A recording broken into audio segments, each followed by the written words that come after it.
This is Coach Bronner, and you can see the big dog up at the top of the screen. He's beginning to come right in front of the mailbox. He's chasing a flock of geese.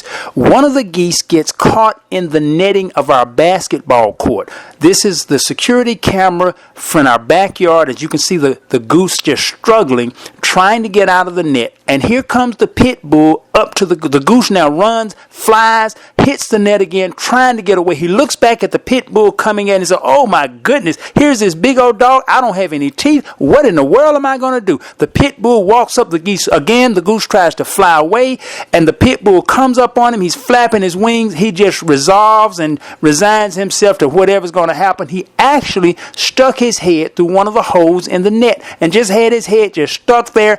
The pit bull just went up to him, seemed to smell his behind, and just actually didn't bite him. Didn't do a whole lot of barking. The goose is just making all kind of noise, just terrified to death. And the pit bull finally just turns, looks back at him, and eventually turns away and just walks off. I know that goose has got to say, "Oh my goodness, this was one terrifying experience."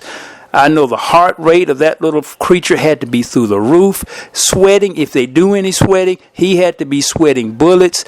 Sometimes in life, things will simply scare us to death because we think something terrible is going to happen, and everything turns out fine. Stats say that 95% of the stuff that we really worry about never happens. So stop worrying. It's going to be all right. Just like with this little goose, everything turned out fine.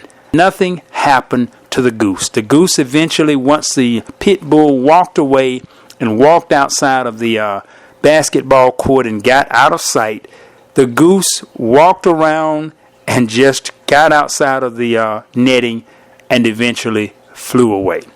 Life sometimes can be terrifying, but yet it's not so bad. The terrifying things really don't happen. They just scare us to death, and we're able to really go on about our lives in peace and unharmed. This is Coach Bronner. I'll see you tomorrow.